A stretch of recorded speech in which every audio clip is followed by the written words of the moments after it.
Tama po ba pagkakintindi namin, zero po yung allocation for AKAP this year? Nationally? I believe the Secretary Mina mentioned it. According to her, I will quote her lang from the press conference. So, dalawa yung binanggit po ni Sec Mina. It's because there are remaining funds from 2025. And what's the second one that Sec Mina said? There was limited fiscal space. So, sir po, we have to have discussions on that as of now. Pero we only found out today as well that there's no allocation for AKAP. So, we'll have to have more conversations. Ma'am, pero di ba before nagsasubmit ng ang executive sa House, di ba may mga conversations na prior sa kung ano yung hiniling din ng Congress? So, sa hiniling po ba ng Congress, wala na rin AKAP? Paano po ba yung... Sa budget call po, there are conversations around that. But I'm unsure whether AKAP was mentioned during those conversations. Pero yun po, we base our deliberations on the budget, the proposal in the NEP. So that's where we'll proceed from here po. So we can see in the next weeks how the discussions will go po.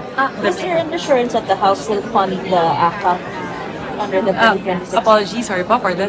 Lalagyan niyo po ba ng allocation ng House, ng allocation yung AKAP? As of now, we'll have to. It's an ongoing discussion. So, if we may get back to you on that po in the coming months. But will you fight for it po as House APRO Chair?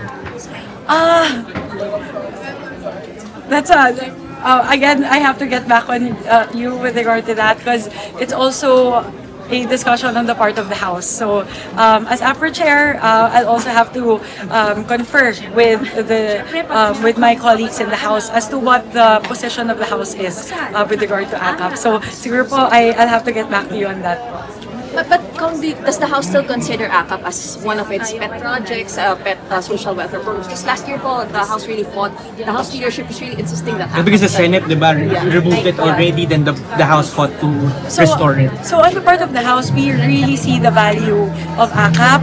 We've been seeing how it's been helpful to many of our constituencies. Ang dami pong natutulungan, especially those previously untapped or yung hindi po naabot ng AIX dati, lalo na po yung near minimum income wage earners, yung very low income wage earners po, yun po yung hindi naabot na AIX dati. At dahil po sa AKAP, naabot na po natin sila itong mga nakaraang taon. So, yun po, nakikita po namin yung value ng AKAP nitong mga nakaraang taon.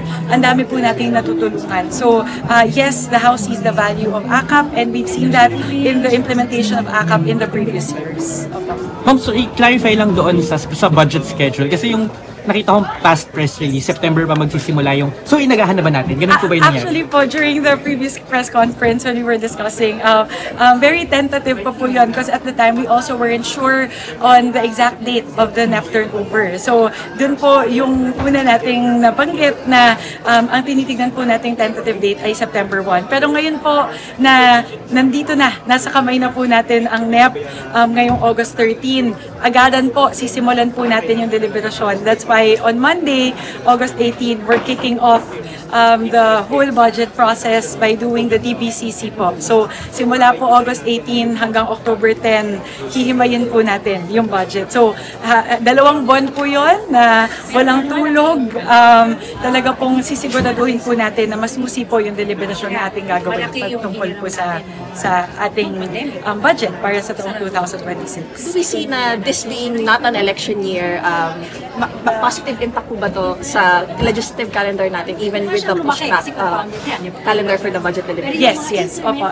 It's a little in terms of adjournment po, medyo mas late lang po tayo ng kaunti mag-adjourn. Last year po kasi the week of September 25, given that it was an election year and we had to make space for the filing of candidacy on the first week of October. Pero ngayon po, given that it's not an election year, pwede po tayong mag-extend up until October. So talagang sinagad po natin, nagdagdag po tayo ng 2 linggo para po mas mahaba po yung oras para sa masusing deliberasyon. Thank you. Thank you.